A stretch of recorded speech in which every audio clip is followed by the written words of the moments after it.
kainan na sa birthday ng apo ko.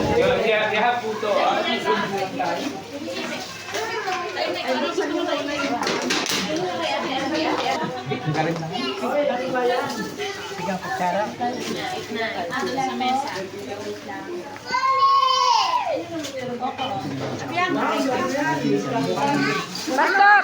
Pareho ba yung pansit mo na yun? Pareho yun? Parehas lang yata? Oo, parehas lang. Parehas lang yan.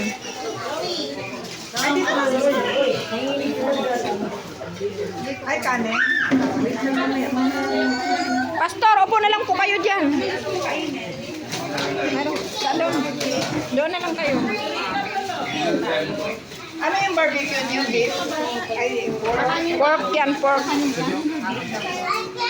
Dito, lalagyan ko kayo.